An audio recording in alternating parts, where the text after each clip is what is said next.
This week on the Spotlight, we meet up with an old friend, Horace Grant, at the United Center, and we reminisce. And then we talk to the big guy of the White Sox, Rick Hahn. Also, this week, we talked to Scottie Pippen from a 1993 segment. That was a championship year. And we talked to the Human Highlight Film.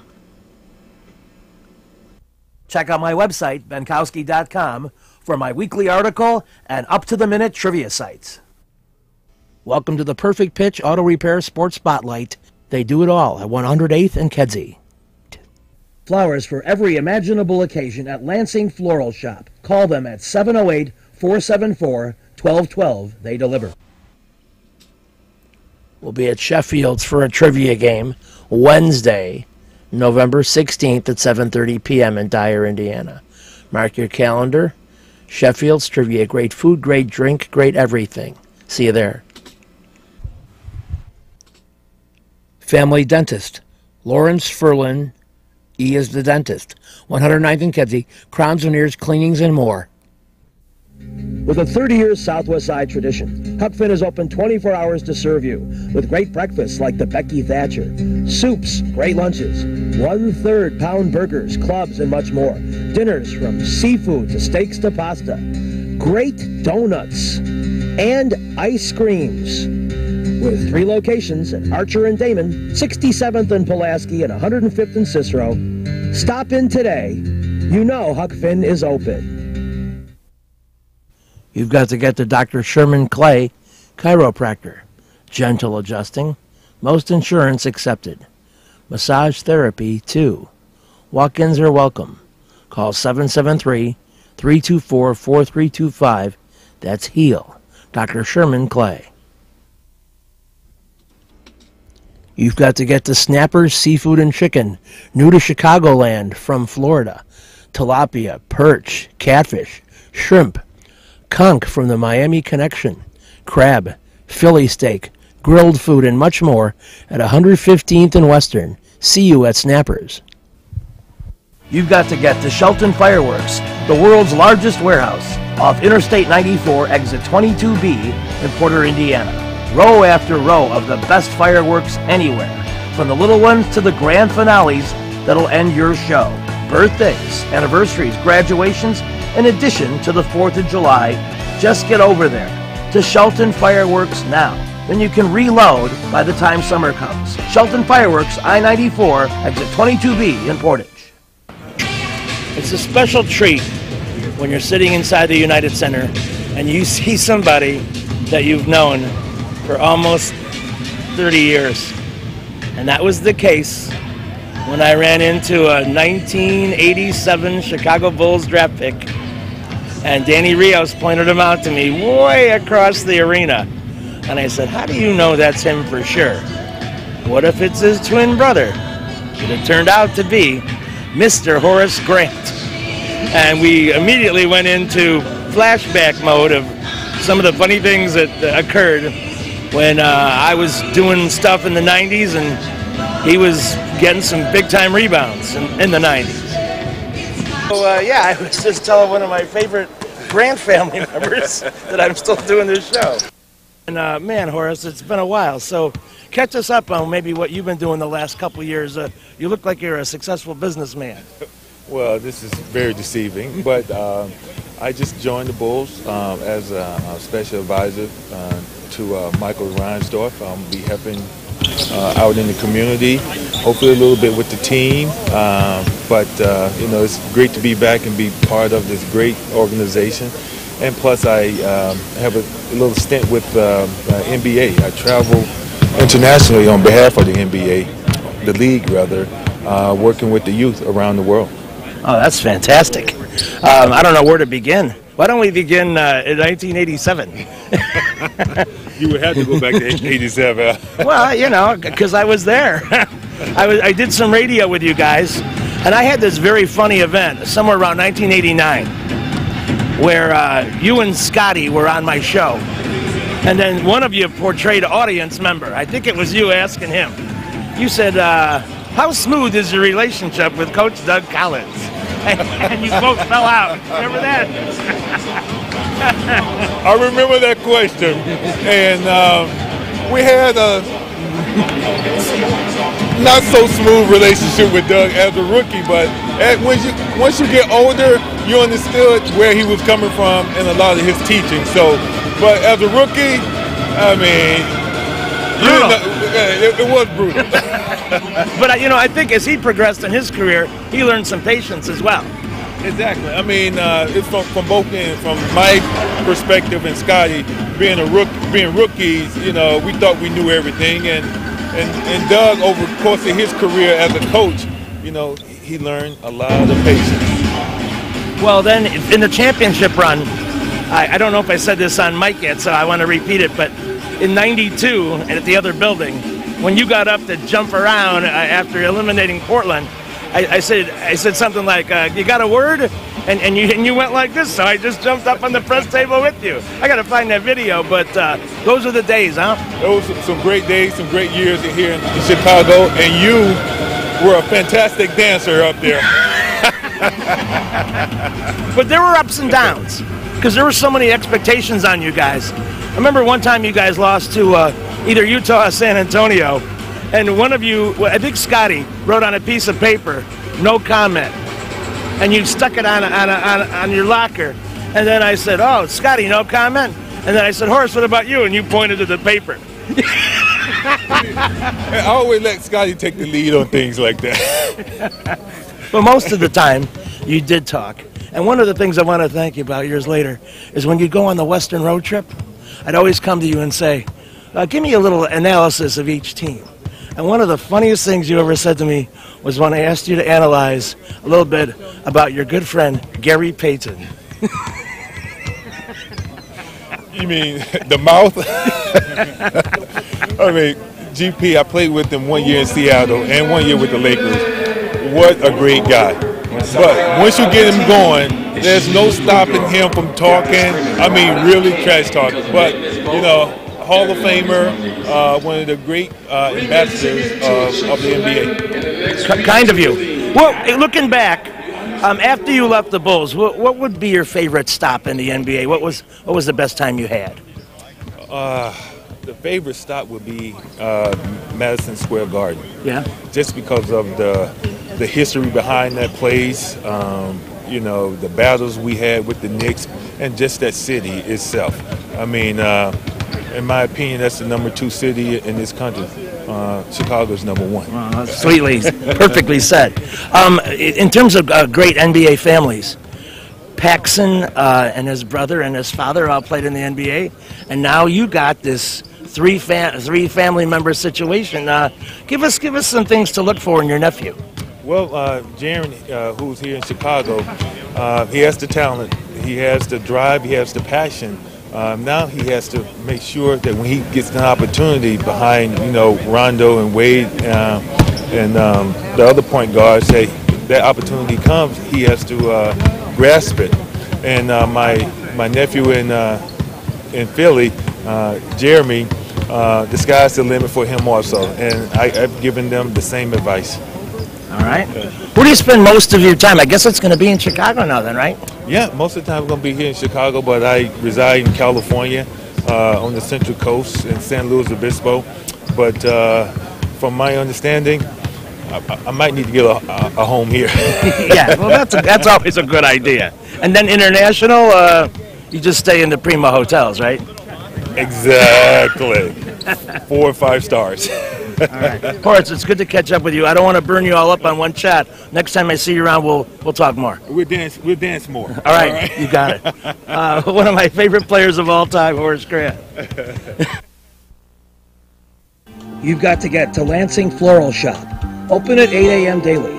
Besides a great array of live flowers, they have custom silks, Bridgewater candles. They want you to plan your parties early at a wide delivery area.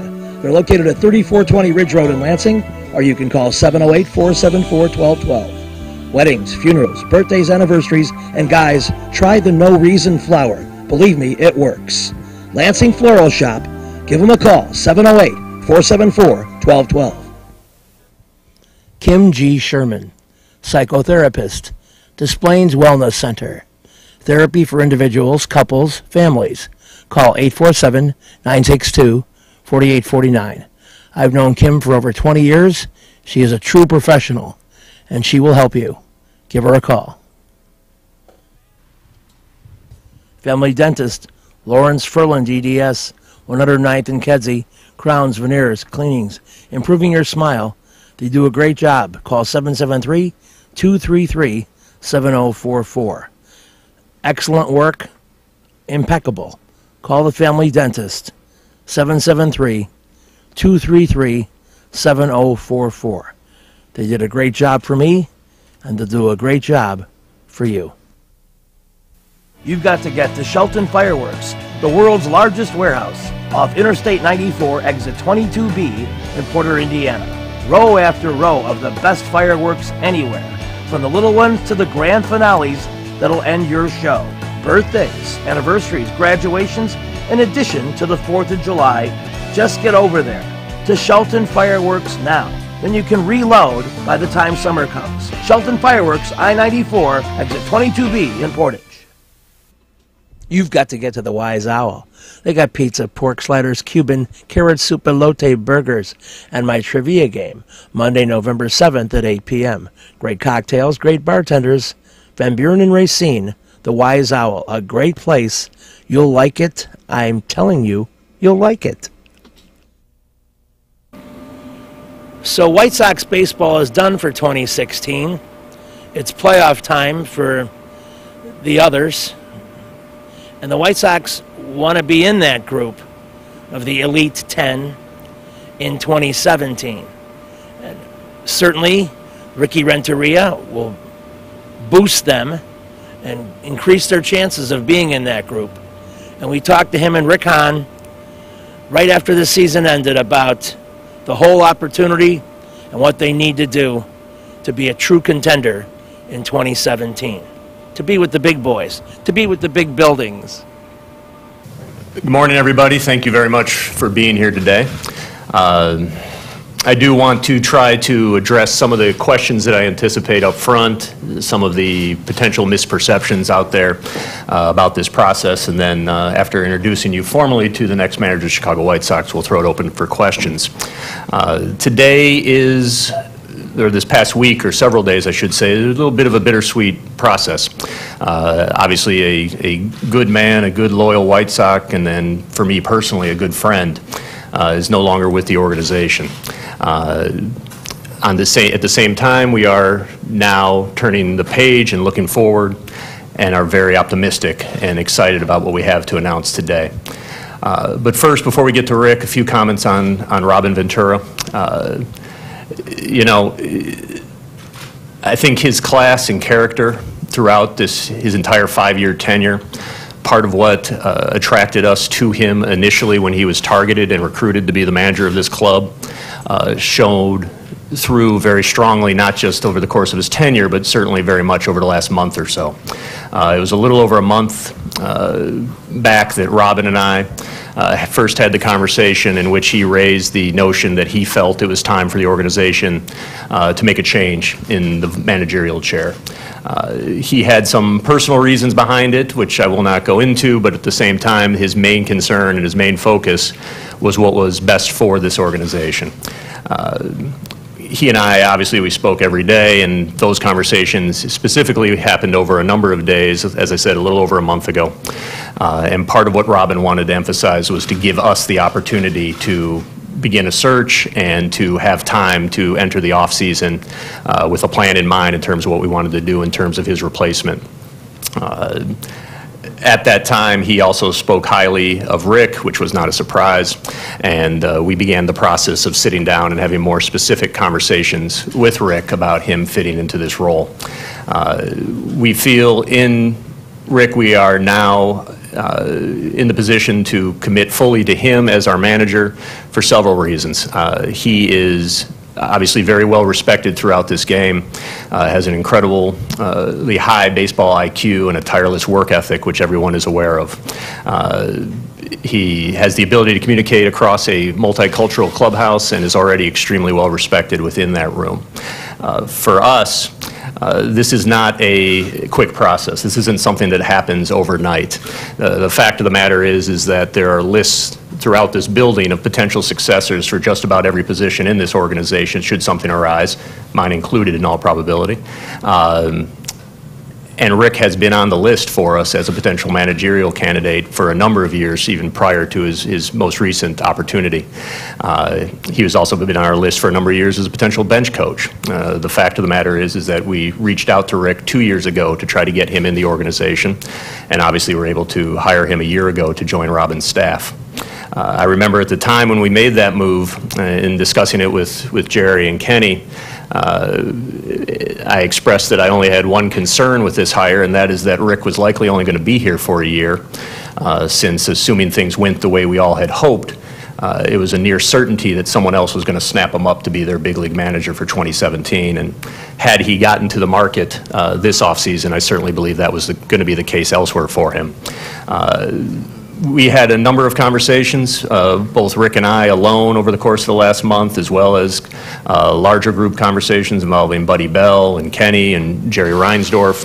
And ultimately, we made the decision that it was in our best interest and very clearly evident to us that we had the best candidate available in-house already.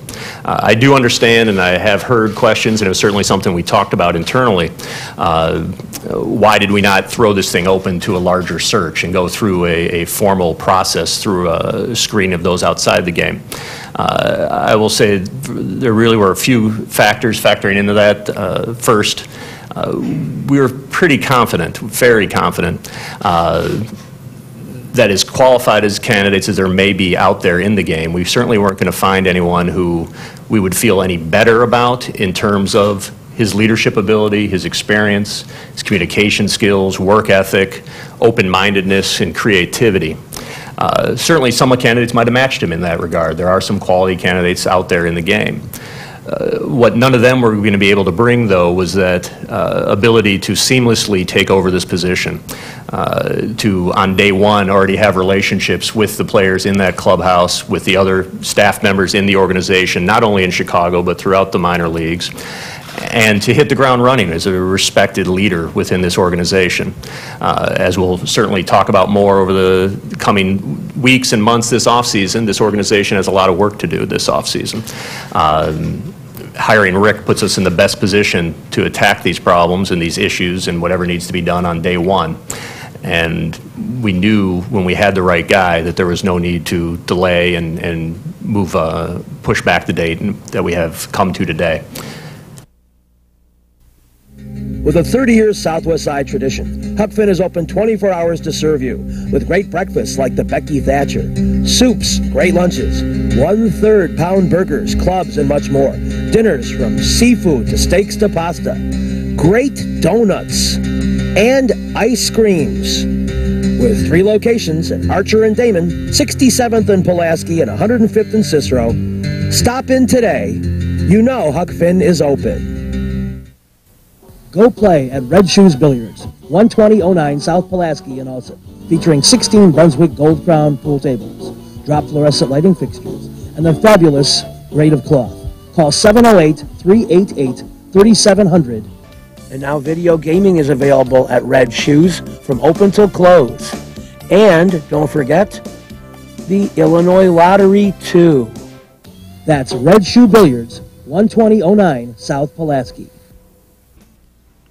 You've got to get to the Sock Live Minkowski Trivia, alternate Thursdays at 8 p.m.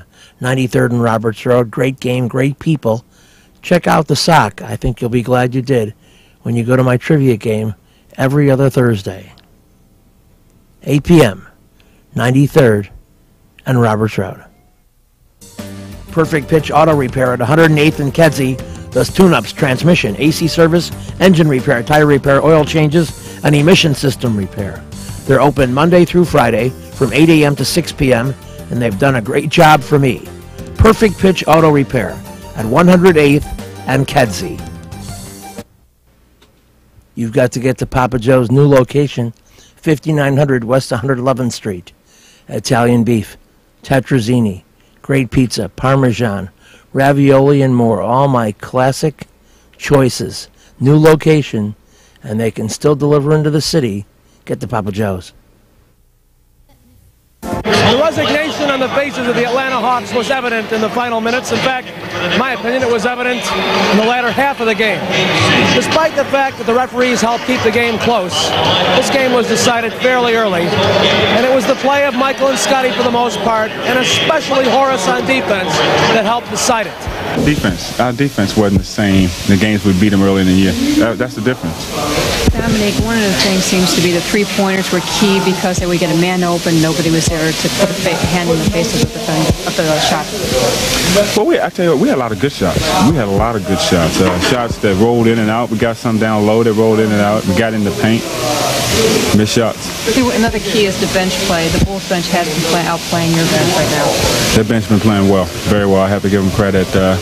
Guys like Purdue, Tucker coming off the bench, Paxson, Williams, all those guys are playing well for them. Well, it's a matter of knowing what the playoffs are all about, and we're a pretty good defensive team when we have time to dissect a team and understand what they want to run. That's been one of our strengths the last few years, so we're just going to try to do it. Playoff basketball becomes half-court a lot of times, and if you recognize the other team's sets and have a philosophy on defending them, then you're usually in pretty good shape. And right now, we understand what Atlanta wants to run, and we're defending it pretty well. Did you know the Bulls would step it up the way they have in these two games? Well, no one can be guaranteed of anything in life, right, except taxes and death. That's the two things. And so, I was assured that I felt that we'd have energy. But, watching the games last night of, Cleveland and of the L.A. Clippers and Houston, you could just see teams came out the second game, played harder, played determined, and a lot of teams didn't rise to the challenge. And, of course, as a coach, you're always worried that your team isn't going to play hard or be ready to adjust to that hard play of the underdog or the guys that are one game down.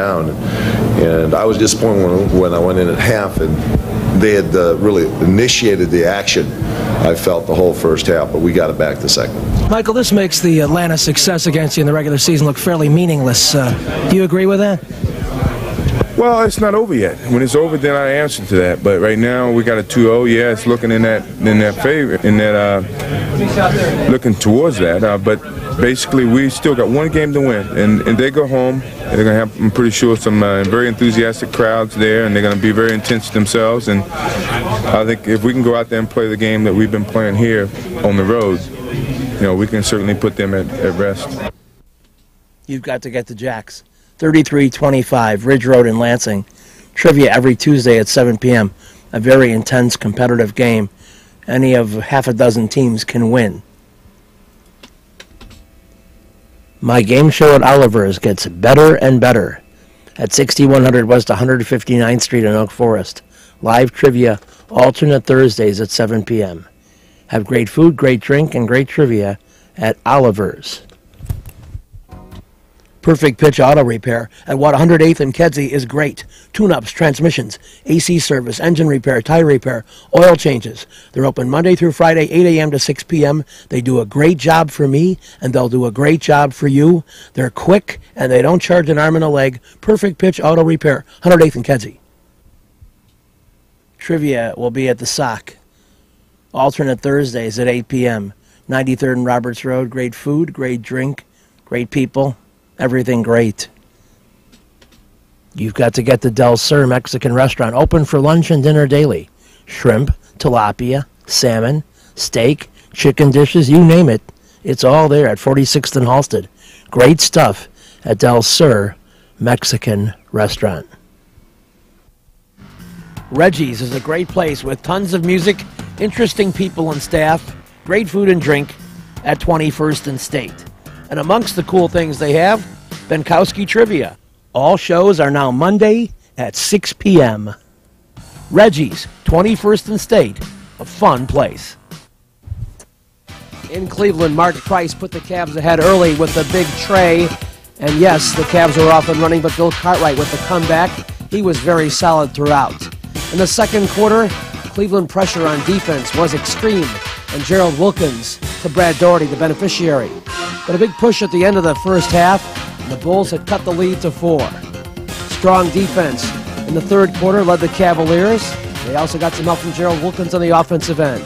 In the fourth, Terrell Brandon, very tough from the outside. But Horace Grant would counter it and would tie the game with 4 minutes left, despite the Cavaliers' tremendous upsurgence. VJ with the defensive play of the game that leads to Michael, and of course the shot known round the world as time expires, the second dagger into the heart of Cavaliers fans. Michael would talk about it in depth. It really instills more confidence in me to take shots when the game is on the line and have some very, very confident feelings. One more question, guys. We got to get out. Excuse me? Is this team better than the Bulls' first title team? It's hard to say. We got a different chemistry right now, but I think we're playing as good or even better than what we did the first year. 7-0 surprised you a little bit? Excuse me? 7-0. Very surprising, but I'll take it. Can you describe your feelings in the fourth quarter, the way the Bulls stole momentum and took over in the fourth? Well, we knew throughout the game it was just a matter of time of us really changing the momentum of the game. We kept losing a few easy balls or missing some easy shots, and it was just that kept us from getting that momentum from them. And once we got over the hump and our defense stepped up and we got an easy basket, I think the one that Michael scored on three-point play against Doherty that fouled him out really would turn the game around. Does this run suggest that you paced the team properly in the regular season? Well, I think we came out of the Atlanta series fortunate with a high energy, and sweeping that series gave us the opportunity to have a rest. And again, that served our purpose, and we were able to jump early on this team 2-0. And then these games, we won on moxie and poise. But it would seem that the reins were pulled in maybe in the last month or so in order to have this type of energy surge. Well, they were ready. This ball club was ready to step up the measure of their energy. When they got Paxson and Bill Cartwright back in April, they were ready to start playing again strong. Can you comment on Bill's play tonight? Oh, he was terrific. And Bill's held us in there offensively for a while in the second half and defensively also. In the fourth quarter, it seemed that even when you were close, the tide was turning. You could almost see the momentum draining out of them and the confidence rising in you. Is that an accurate representation of how the Bulls felt? I thought they played real well. At least offensively, they were able to do a lot of things. I remember I saw Williams throwing a left-handed jump hook, and Brandon hit a three-point shot. I remember thinking, turning to Ed Nealon going, this can't be our night. These guys are throwing in those kind of shots. But we were able to hang in and weather that. And Michael came back with a big three, and just a lot of good things happened for us offensively. And finally, we were able to stop them defensively. Before I knew it, the ball was right in front of me. I had a chance to get it, grabbed it, and we were off in a fast break, and eventually got a three-point play. Why did you guys seem to make plays like this when you need it? I just think it's our composure. We never panic. We've been in situations like this before, and we just knew we had to come up big with a big play, and we didn't know who was going to make it. This week's show is brought to you by the Perfect Pitch Auto Repair Shop at 108th and Kedzie. Get all your car work done there like me. The Lansing Floral Shop is the place to go for all your floral needs. Call 708-474-1212. Huck Finn, a great wide-ranging menu, along with donuts and ice cream. Open 24 hours at Archer and Damon, 67th and Pulaski, and 100. Imprint Graphics, leaders in booklet, perfect bound saddle stitch. Very competitive pricing, 708-396-1010.